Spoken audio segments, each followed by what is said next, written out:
Abokiao. Abokiao. Abokiao.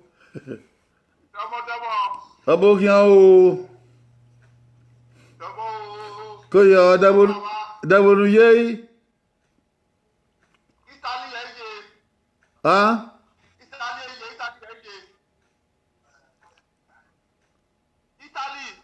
Italy, yes. Yes, Ottawa you dona. Ottawa you dona. Oh yeah. Okay. Ota, okay. Okay,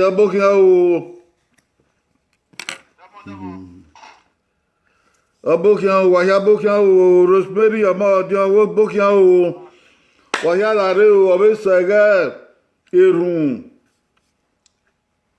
Obesege erun, ogi man, nibi o salobwa.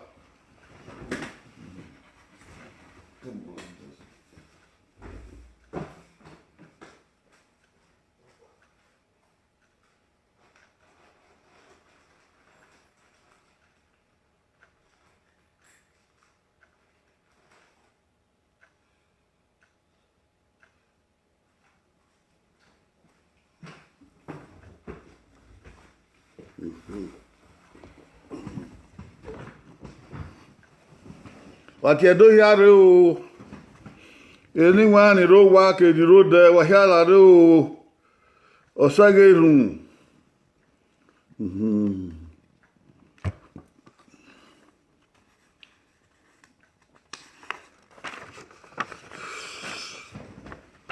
Ega erun. Ega erun ogi manedo.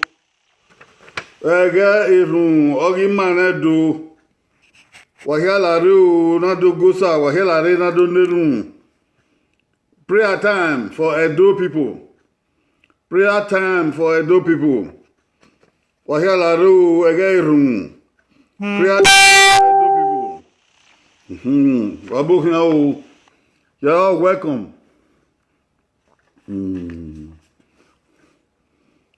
Bambananya wagadnerun. Let us pray. Wedira ke bogo mo ke bogo no wan. O sa no go doa. Makpon yedene no die ni ma.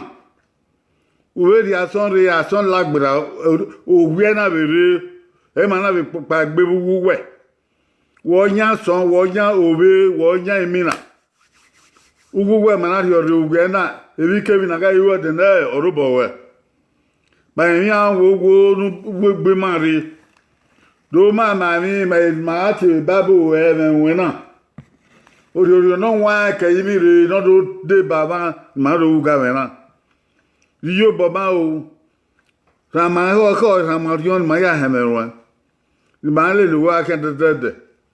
Tibia wo ya fe bia dori ko bera ke obiye. Ni ando da me heaven wa. Eden there we no de ya we no. Ni Jesus Christi no nya wan. Isa.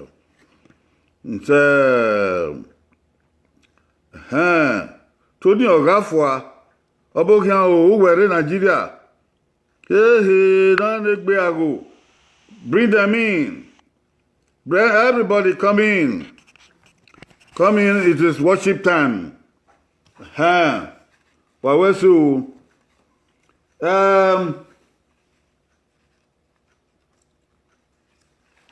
Iwemi, okay now. Iwemi, okay now, Rebe John. Ohun paro rugi. Ou vient hanyangi ya so vient hanyangi. John 19:26 to 27.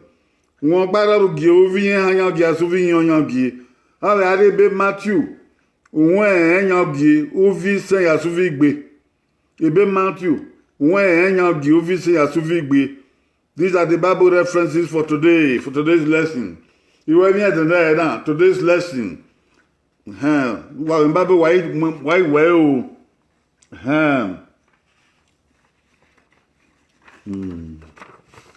Okay, now. Okay, now. Today's topic.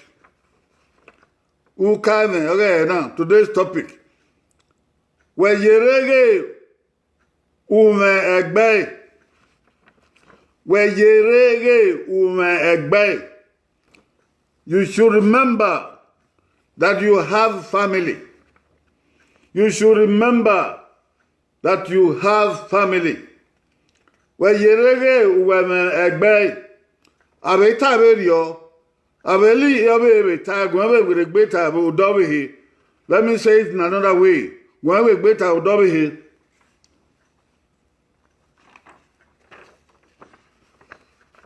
Where manya egbewe. Ova onyawa. Where manya egbewe. Ova onyawa. You don't belong to yourself. You belong to others. You don't belong to yourself. You belong to others. Hey, wait there. You don't want man. No man may be no man may go hand. No home I not able to tie. What I hear do? What you book you? What you book you? You're welcome. You're welcome. What you tell me don't want. Now let's read the scriptures. Ebe John, wọ́n padà bẹ̀ ògé, John 19, 26 to 27. Ebe John wọ́n padà bẹ̀ ògé, ó vient hàn yà sóvi, é hàn yàn gé yà sóvi yàn yàn gé. Gèmí ní Bible káyé. E Jésù kì í dàgí yẹ, kèbá bẹ̀ rùnàgbẹ́, kèrùnàgbẹ́ ni ẹ̀ hùwà mọ̀ ẹ̀, ọ̀nà kàmí yà, ọ̀nà bẹ̀ kàmí yẹ wẹ̀. Iye ugba ọgọ mọna ọ̀nà be gba oge kede eru agbe ni bi ayé ọ̀nà we oru agbe otema ugba oge iye o ori taberi ọ̀nà kedere opa eru agbe ni na ri ye ni ari o wa no ya ro wa no agba oge ẹ̀mọ́ sàrẹ́ bọ́ àdàkí ọ̀wọ́ gbégbé o ọ̀dìnrín gbé o ọ̀gá bẹ́ẹ̀ àrí ebe Matthew òhun ẹ̀yàn gíe ebe Matthew òhun ẹ̀yàn gíe Matthew 28 5 to 10 ebe náà wọ́n ká ẹ̀wẹ́ abagẹ́lì nìyí Yana ka mabi kuoni bo pin idion Jésù Kristi. Wage mo han. Kunda me evan wagwalo Jésù na ka mo gbogbe. Ere ran. Ori opagbe na. Zebe no ka e. We ade medo ma won e ke no ga aye. Wa ki na gege. Wayata me rangbe we ori opagbe na o we ge yen de Galilee e ba ni ona mi wa be ti ta mu wa eyin na ru le pa ina pa we pe idi ni re ina ga mo gogo ina ga mo nyeme ina ru la gbe ra gbe bude ugbon be ya ita ma be rangbe Jésù náà wà rí ọ̀nà ọ̀dọ́ bá yẹn. Orí rẹ̀ tó bá yẹn yẹ fẹ́ náà wà dìgbẹ́. Ìyẹn náà rú Jésù. Jésù náà kà mìíràn wẹ̀. Wà yẹ jẹ́ ọ̀hán mú wà. Wà yẹ tà mí tẹ́mẹ́. Rí mẹ́rin Galilee ní àárín Galilee. Ọ̀dọ́ ni ẹ̀yà náà tó mìíràn. Ẹ̀bìnrin Jésù káyé, ẹ̀bìnrin Bible káyé. No nyamo salobwa no fiang be mo na o we need Jesus Christ. He said, the Lord bless this word to our hearts in the name of Jesus Christ. Amen. Wa be ba wo. Amen. O salobwa ho no mama ye dende. Okegi kokon. Ebi ni mandibu ya ogbera. Mandege Ebi ne mani buri a ogbera ni adege. Eba so ogwe e so si na Yona. Ore Jésù Kristi. e to do mu do miebo e ba so wa e na te wo ga re o na do na ya bi ogo de na bi je na ya gba ogo ma na ya to ho ma ge so si do mu ma mi wa e fun do ni yen ga gbo dan ye so si o we yen ga gbo dan ye Jesu o we yen ga gbo dan ye so lo bo we yo I hold you time when we Bible man have rio. The bedon one man have rio. E Jesu ke we church ke Jesu Christi. Ore do momo ye gbiye. Ore do mama do salo ba don gba. Ore do mama oyin me no man. Ore do gi odagbon no mama. Ore do mama we mo wa. Ore do mama ayabo. Ore do mama unyime don gba ka unyime o sakan Jesu ke baba mare don do wanebo don do yabo kien e rien ben Jesu ya mama e ma ya magbi mare e soti Kristo mama ahwe mama o we mama kugbe be na ya kugbe he be na ya opa he bo wa oge mon ke be ra ke bi ye wo wa oge gbe wo wa oge dun wo wa oge otunaye wo wa oge bonaye wo wa oge bonana bioma e Jesu mama onyime no gba we ge mi va no rie la dia e de na ke mi va ni Jesu de la dia de na be na tie be no ho an be na tie be no ho an iye va Jesu dan gwi magwa e ma ri ye dagbema no ka o e de na kam gbugbe e Jesu dan re gbugbe ori go to ge bo no la ga yo na de gi ye o na be de ge tio en ni gba ke be tio en ni ku e Jesu dan wi o ye sikare ona ha mo e ran gbe no ka no bi ra obi ra ga obi ye ra mo bi yo be ona ka ba we o gba o ye men o gi gba o ye men take care of my mother ona we ka me ran gbe ni we don ba o ye yo be ka mi ye we don be gba o mo we don be gba o mo take care of your son the Jesu ka mi ma we ma me gbe oni owo gowe tenu pogeva oiwe sa ipade ha gberaba Jesu na yo pagbiridi ori yo pagbiridi ona ka ma be e ma no do gwa la ba kunri we ni ajo hamuya we ni ajo hamuya wa ya ka ma be ran gbe we me ari Galilee odo ni wa na mi we odo ni wa na mi we ori ke ba pa una do ba be ran gbe Olangu yana geme yana digwe yana guy yana digwe yana pon yana digwe yana pon osa yana wa teni wa yana Jesu itabanya Olangu wa ya ta me tenle go tell my brothers wa ya ta me tenle o man yan gbe to e bo dan gele pa na aka me ti ona wa ri Galilee o do ni yana na do ba me gele when no tired of Aji, or is a Galilee, I be a 2 years to Medede, a 2 years to Mudu Sanzenu, Yanagogo, a Galilee, a commuter. Galilee is the place of success for Jesus. And I am making a bam of Galilee.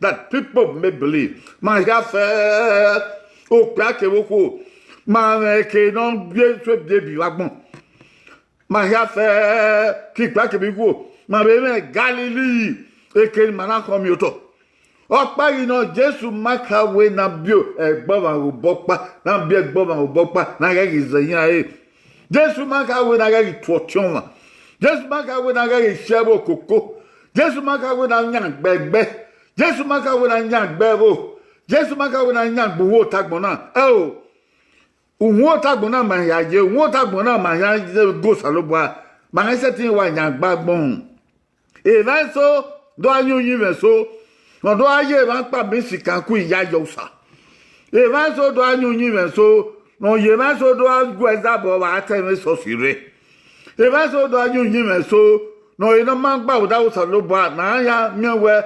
ebi o so lo ba e yin ri o ma e Jesu ri e ma ma ne e de no na ruwe bebi e de na kan gbugbe e ma ni le ga ya wa solo ya wa solo we mi no ki ma kan ma gbugbe we mi no je ba mo ti o ma na wa agbe we mi no je ba mo si o ma ana gbubi yo o we mi no je ba mo ti o ma ana agba won ni we mi no je ba mo ti o ma ana bua begbe an bua begbe we ya gba wa e jo wa ye ni a e Jesu me ye Mary kebe ti o John Joseph kebe Salome ave ti o ni ya kebe ti o ni ku ni an re ba o Jesu gba o di ona de ri ye o gba o di ona de ti o ona ka be ti o we o gba o ri ye me iye ga vie bo a medve ro pa ba o ona we gba o ri ye me gba o fo na ona ka be iye na we iye o gba o mo iye ya solo na ma na ayu ni Jesu o ma ko ba setin die iye bo no sa so salo ba pa setin ri yo bo no wa so pa ege de wa aruwe biebi o na aruwo logova o na aruwe opopo o na aruwo nyanga o na aruwo gwe o na aruwe aye o na ye do yiga o gwa lo ma no egbere ba ko o tere ba ko e do no ami o ma ne egbe ami egbe ene e do wan to ge egbe ne uda ho egbe ene e ma hiave ene eva bo bera eva bo biye we ya bera ni ami egbe roma ni o be ami obi yoma o ja o be do mi egbe yo egbe yo be ami obi roma ki obi yoma eva ya ni ba no ke inu egbe ne ma hiave Jesu ma bubu e ma ba bu abegbegbo Jesu ma fi yeke gbegbo bo buru gbugbe we bi yi ba ona yebe yiyere ona yebe yetuere ona we ni agba oge gbian be no ta ni eri otun no pe wa gele weze ebe no wa ta mi ma we otun no pe ni ona gele ahian ona ya ri iye lawa ona ya ri iye lawa Jesu be we ye ga be do are ni ye do are o ga do mu ye obe yan go wa re no ya vie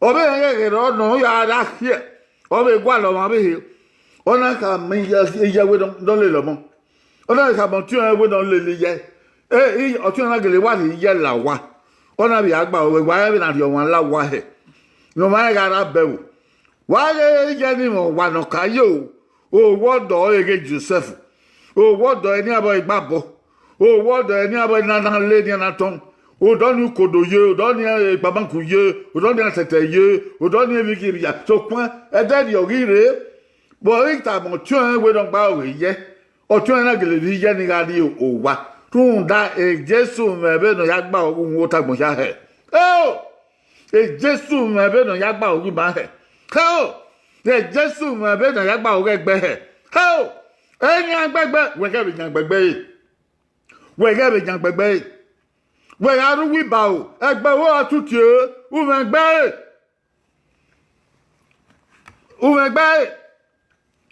o ibe ni pade ha Jesu wi opa gbe bi ni ana mi ara be ran gbe ni an fe yo vero o aba gari yare ona ka mi awe wa ya ta me teme hey o be je eti o re bi en opa gbe bi ni wa ya ta be ten ka mi ani ari Galilee o do ni mi ana do ba yan be no ta ni ri owo ogele pa be ba ni rewu di no na ari Galilee o wi so do abe ti o ya re ba abe ran gbe ya re ba o da mi an dede ni na mo dede we ga ru wi ba o tuti egbe we je rewu me gbe wa be ru wo di ni una be ko mo bo yan kega una be ko mi o to ye rewu me gbe tu eno egbe we ibi ha no ibi yu no ibi ha no ibi yu no etem we gbe no egbe no be ha no egbe no bi ye no ye regu egbe oni ogwo wa ye oni ogbo wa be wo yen yen eri obe don women 10 wa gba wan women 10 wa gba gbe women 10 wa gba de ton women 10 nu wa gba dolo women 10 nu wa gba gbo women 10 nu wa gba kun fofo women 10 nu wa gba da wa na akin women 10 nu wa gba yesuku women 10 nu wa gba won bebo enya mi yan enya gbi yan women 10 nu wuse e Galileo wena wuse e kununa mena e kunu ukhom ba nya ka gana women go na women mana women winana women be na ukhian la diana ukhian ni yo yo Jesus se Galilee e Galileo e kununa komyoto nu wota gbo ya fe na do we gelegele obi o salo bwana hiye oye yin ore eke Galilee yin na ge wa e ba ya tudien ruda yin komyoto na so pa o ka ma abetion we dia yan ri Galilee amu dia ken e ba ni na do gbe na do takiri na meki na gogo don lo ge Galilee e ke no na ka ma gbon we obi en gba don lo ge Galilee e ke na agbon na de we o mu so be no ho wa be ye tuere wa se Galilee wa ye tuere wa ko me bo nya ke gane wa ye tuere wa zo wobu wa ye tuere wa e no ada wa ye tuere wa fi lo gokwa wa ye tuere wa hi moto de wo wa ye tuere wa zigo igo bosigo wa ye tuere wa e be ya se o iso una gazelle mene e ti e sion e zim e mi kevin wuzele u yere gu megbe we de gbe ade ni abedo gwe ni adogwe da kevin nu ni abedo rebo no wa we gbese na kin no wa we gbese na kin egede Jesu na ale na yakin iyen yere yin megbe ona yunyin me no gba e we yere gu megbe wu me ke na yunyin me emi kemi no ri wu o ade yan agbewe yan de ge ya o gegbewe o kunyime nuri gani o ya de kan gbewe ya o gegbewe o agana na mu Jesu agbala we ayunwon yen gbe aswae amagboto adom kam gbugbe egbo ora vie gegegegegegege egbo ora meso egbo ora gwezabo egbo ora suhun egbo ora agamu egbo ora okosokokoko we ave lo logo ma egbe we oyan mo logo ma gbe wa lo logo ma egbe we wa mo logo ma ge wa ru popo egbe we wa mu popo ge waruwe imamase egbewe wa mu imamase ge waruba gongo egbewe wa mu gongo ni ge yere ga ugo paragbon we ma nya egbewe owan onyanwe we ma nya egbewe owan onyanwe igba maso ni wazitun eho yen wado atemeso na mie emeso na mie wa han we omo ro pa ma yan egbin eni yen emi no kan ye gbin wo ta atamu we gemi no ko won ye gbewo wo yan gbugbo we ma yan gbewo o won yan won Erabio, Iyabio, Uvetenopia, Uvetenico. Evi kemi no di de kan we, una anyu yin ve dan ya we mi dan. Evi no ade kan we ya fe o wa de kan tun. Oh! Iyan re we bo, iyan re do, iyan re we gabayo, iyan re we o te han o. Evi nu we u. Oh, yeah, they can't twin. Oh, they can't be well. Oh, I have both here, well, a twin, I will love you. Yeah, I will. I have both here, well, I can't. I can't. I have beluga, a twin, yanga via, yanga maula. Tunda, unyujime no magba, a bohian, a bookbogian. Oh, Uja, every Kevin Ruvagmon. Oh, ya sick begbewe. I won't hear I get begbewe. Umayo hunt there with another way. Au etan or coco. While telling him. Au Emma or coco. While telling him. Again, I have Bobby. Oh, they're going to give you. Again, I have Ballow, Bob Ballow, where? Don't I have you? Again, I have swallow, who don't I have you? Again, I am with a bezoom, a done I have you. Again, I am where Mudia. Oh, Salapa Wamida. Oh, Salapa Wamida. Oh, Salapa Wamida. I am where you are. Ume ten, egbe no better no wavie. Yan wavie runda mutin andi gan. Oh! Uri ya o. Agbon ya lowo e wo pa logo. E 20 ro better ke ro biye obi logian. E ya ra. Ge ya do yi, u ra. U ye kwe mu egbewe, u ye kwe mu twen. Ekwe mo yibe na motion. Oh! Ekwe mo yibe na motion. Aya ri ko bo re na mari enu e. Aya ri epin ni o re na mari enu e. Aya bo do imota re mu. Aya du pin re vio. Aya do gbogbo re mu gbere. Aya viyan bo eru o re. Ebi ke na ma ye nu e ya ri runda aga mu o yi ahan ti we ho to ya fe oyo nu eku egiyan o hangi en gwa webu runda o twen wo tian wo yi wo ara parapa ya agware ya mi na o ta mi awe o ti o yi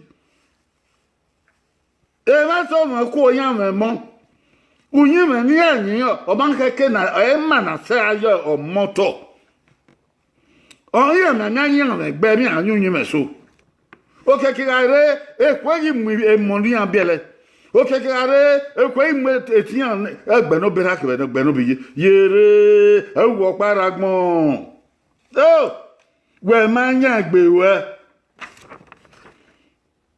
uka na re na ewe we yere ige ume egbe we yere ge ume egbe emi na yo ni ka ewe emi kevin kin o se gbegbe we egi ka we emi no kan won wa ye gbe we o egi ka we wa wu we ni ya emi no kan we ho ni du we ma ho etun ho Ebi ke mi gan nan de kan wa e na ma de abaluwe obaluten de abaluwe obale baba de abaluwe obale yeye de abaluwe obale biabo we iya o ura bo ebo uro te Nigeria o ebi ke mi nuru o ase gbegbe we funda awon ya ariyan o ye ma be na koko we he Orie ma na gu ohun he. Orie ma na buyi nu he ke pa wa. Orie ma na mamu emi he ko to wade. Orie ma na ta mu am ta na hu te pa wa.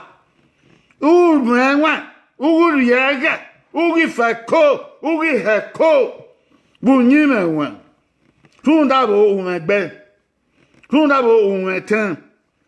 Wa ki ma ye o Jesu ma me me gbo o. Ori ba na tutian. E ma na do we ti apitan we ara wu egbo ma agbe ibi ere so yan wa o yan awu egbe yan ide bakan eri o ma no o kan yan gbe uwe mi ni wo ma ka wa be de ke no ni àwọn aparo ni o para gbon na ero o ma aparo ni o mi down me gogo a ero o ma aparo no wu de gbe ya ero o ma aparo no fe de gbe ya ero o ma aparo no ma de gbe ya ero ngami o ga fe a fe na gbe aga ko mi na gbegbe aga wu awi agbegbe tun do ni eri ke mi ma ri awu wa gi mara fe ko u ya wu na ba di oba u ya wu na upo don kwa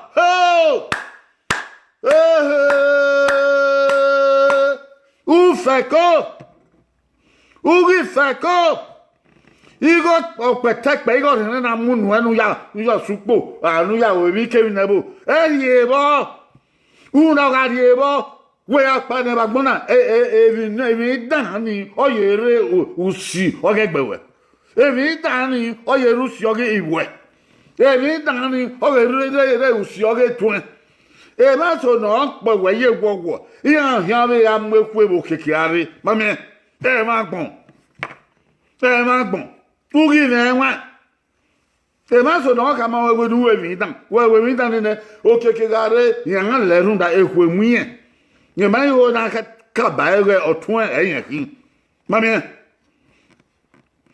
yere we megbe yere o manya gbe we yere o ma onya we o emen Jesu rie mama wa gi maria ye dagbon wa so lo gba de ba ma ya fefefe no ri yen o gi me no ma ni ma ya fefefe o ri e ti no ma ni ma ya fefefe nyom sa ba gu wa yaro ogia nerun ho no jamo salobua wese iteme we mama wese don we ma gba oregbe ni je gba oro mo no mo gba oriye wese even mate even na de ya fe e hare babo benu ya mama e ma ya nyo ri e nwa ni ma ti yen mi ni ma ti e tin ba ma ye ni ma ya yen se egi manya gbe ma no sikema egi manya gbegbe egi manya gbe ten egi manya gbera egi manya gbe ye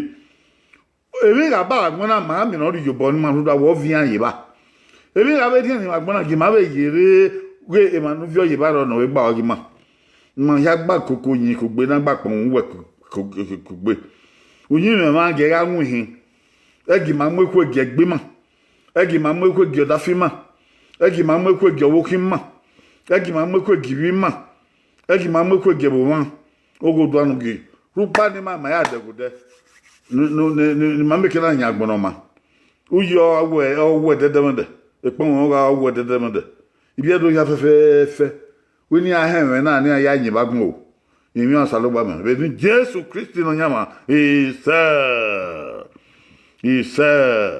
wa ya we isa even so agbago ngwa oye bu mebo on vient on vient wa bokian o constant o sa yawe o bokian o koyo o Evelyn o sagie koyo e ka to gya mi o koyo bokian Grace o bokian o wa ya bokian o I appreciate you sambo e mari agba o bokian o kwa obo weso oh Maureen DJ sister go Chicago koyo sister Ilemona koyo Vincent obokian o ibiedo ya fe wa bokian o benu wayare sabade ba wa ya fe evenan matana ya pien share press on share so that they might go viral, go to the whole world, so that people don't neglect their families. Go and press share. Let it go everywhere in the world. Solomon Demudia, Kobe Ramen. Wese. Friday, Usagi, Wese. Evic Bonwe. We also Salobua, Oduwa. Oh, Wese. Oh, Agama. Hey, we have riba Abokian. Ikpongosa. Ovensei. Obot abavan. Hey, mbe alon bebe saga koyo. Oh, We also look boy we no time man. Hey, well it I gotta say, hey, Rose, go your in charge of Moyi. Okay, we ain't here do, but we didn't want here do. Friday or Moyi. We are many today. We thank God. We thank God. Was there? Thank God. Oh, we thank God. That's good. God is so good. And the word of God is sweet like sugar. It's sweet like sugar, like salt. Yes. Yeah, if we follow the word of God, then we'll be blessed. If you don't, cool, you don't have oh, I couldn't for. Oh, have you yodukun? And the guy, George Omogun. Hey, go, brother. Obokian, Ituwa here, I will say. Okay, let's go to YouTube. We are getting YouTube. Uho Orokpota. And press on subscribe. I appear on subscribe. Oyonika Imweve. When you press on subscribe, it means you like this program. And you know they are counting it. I'm making a man buyo. So about the bawao. Always said, it's weekend. Wagi ma ya feko ima madawa feko. Eduzo anokwa be ari ugame. Now we are go salobwa. Sunday we go to church to worship the Lord. I bless all of you who have come today. May the Lord bless you sincerely. Ekwe manka kabodi yana. Ewu ne kun ma yona. Ima wi ari ma we ekwe manka kabodi yana awe kwa salobwa. Na gba wo popa. Ne ra ma eya yi no redo no mume bie no game wibo na gba popa no wu no fija akpon salba ye dagun o ewi no we ni do we bo e me ya wu nana so agba fian gbo pa ni ke no ri aye ke mo ka me oge so agba no fian gbo ya ni ave ma wa gbon o ise ni ave ma wa gbon o ise ri ave aye ni ma ya fe ma e mi ake ma mi o ma wa gbon na eni Jesu Christ na nyama ise wakin ogwe o wani re Italy wakin ogwe wani re Germany wakin ogwe wani re the one shaking by Spain wakin ogwe wani re London wakin ogwe wani re Nigeria baby we so do wakin ogwe o we can do Monday ma we do gbe do donation wana o bye bye God bless you.